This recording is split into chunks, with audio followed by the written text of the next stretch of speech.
warahmatullahi wabarakatuh. Waalaikumsalam warahmatullahi wabarakatuh. Buya, saya hamba Allah dari kota Medan. Ingin bertanya kepada Buya, ayah saya jarang melakukan sholat. Jikapun melakukan, itu pun karena hatinya sedang tergerak untuk sholat, tapi tidak bisa sholat 5 waktu kecuali pada bulan Ramadan. Dan ayah saya selalu berprasangka buruk kepada orang-orang, menyepelekan orang-orang, dan terkadang suka memaki, terutama kepada teman kerjanya. Jadi Buya, saya ingin di akhirat nanti bisa bertemu dengan orang tua saya, dan saya melakukan hijrah karena Allah untuk bisa membantu kedua orang tua saya dalam beramal soleh. Pertanyaan saya Buya, apa yang harus saya lakukan agar amal yang saya lakukan ini dapat membantu meringankan hukuman orang tua saya dan bisa bertemu, dan sehingga kami bisa bertemu di akhirat kelak. Sekian dan terima kasih Buya, mohon pencerahannya. Baik, ini berlaku kepada siapapun ya. Jika ada sanak kerabat dan saudaranya melanggar Allah seperti tidak melakukan sholat, maka tanda kasih dan sayang kita agar dia selamat dan juga kita juga tidak dosa, kemudian buahnya bertemu di surga nanti, adalah kita yang mengingatkan. Tidak ada lagi, harus mengingatkan.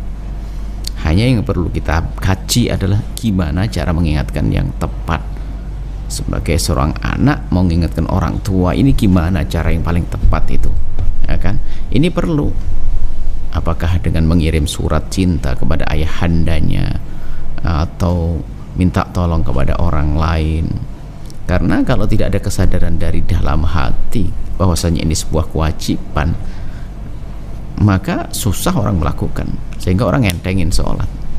Ini yang pertama adalah mengingatkan, harus.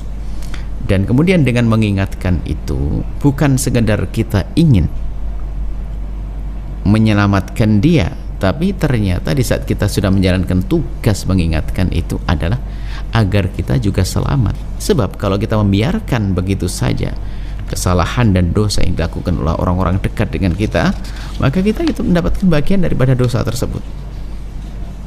Maka wajib mengingatkan dengan bermacam-macam cara.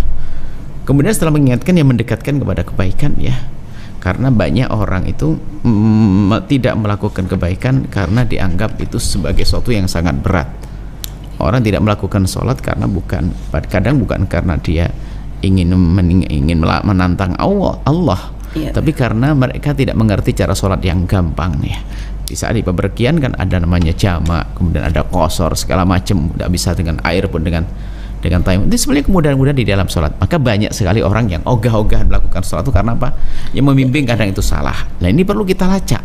Kenapa kok sampai dia nggak mau sholat, ya kan? Atau mungkin karena kita kalau ngomong itu pakai marah terus, sehingga jadi nek dia. Yang sudah mau sholat jadi batalin sholat gara-gara perilaku kita, ya.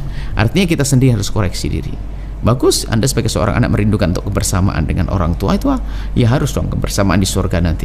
Maka Anda beramal soleh Anda ini, tapi jangan lupa juga mengingatkan orang tua, tentunya bahasa yang dengan cara yang paling tepat. Anda sambil merenung apa sih yang paling tepat untuk orang tua.